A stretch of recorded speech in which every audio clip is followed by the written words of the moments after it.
ରାମ ନାରାୟଣ ରାମ।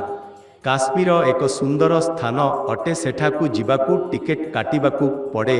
ଗୋଟିଏ ସ୍ଥାନରୁ ଅନ୍ୟ ସ୍ଥାନକୁ ଯିବାର ଇଚ୍ଛା ଜାଗିଲେ ସେଠାକୁ ଯିବାର ରାସ୍ତା ମଧ୍ୟ ଥାଏ।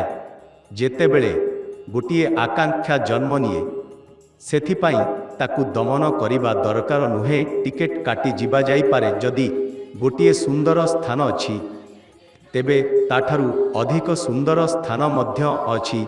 ଯଦି ଗୋଟିଏ ତୃପ୍ତି ଦେଇଥିବା ସ୍ଥାନ ଅଛି ତେବେ ଅନନ୍ତ ମହାନନ୍ଦ ଦେଇଥିବା ସ୍ଥାନ ମଧ୍ୟ ଥିବ। ସେଠାକୁ କ'ଣ ଟିକେଟ ନେଇଯିବା ଯାଉଛି? ସେ ମହାଶକ୍ତି ଯେପରି ଗଠିତ ହୋଇଛି ସେ ଧାରା ହେଉଛି ମହାଗତି। ସେ ପରମଗତି, ପରମାନନ୍ଦର ଗତି। ଏହି ବର୍ତ୍ତମାନ ଗତି ସହିତ ଏକତ୍ର ହୋଇ ଗୋଟିଏ ଗତି ହୋଇପାରେ। ଯେତେବେଳେ ପୃଥିବୀ ବେଗରେ ଘୁରେ ଦୂରରୁ ଭୋ ଭୋ ଶବ୍ଦ ଶୁଣାଯାଏ, ବିମାନ ଯାଉଛି। ସେ କୌଣସି ପୁସ୍ତକର ଭାଷା ନୁହେଁ ନିଏ।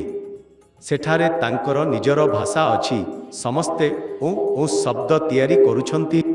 ଦୂରରୁ ଯେ ଥରେ ସନ୍ଦେଶ ପଠାଯାଉଛି ସେ ଏତେ ଦୂରରେ ଆସିକି କ'ଣ ହୋଇଯାଏ?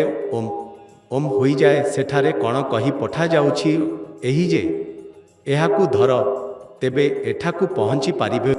ସେ ଓମ୍ ଶବ୍ଦ ବିଭିନ୍ନ ଭାଷାରେ ପରିବର୍ତ୍ତିତ ହୋଇଯାଇଛି। ସେ ଶବ୍ଦଟି କହିଦେଇଛି ତୁମେ ତାଙ୍କ ଭିତରୁ ଆସ, ତୁମେ କୌଣସି ଅସୁବିଧା ଅନୁଭବ କରିବେ ନାହିଁ।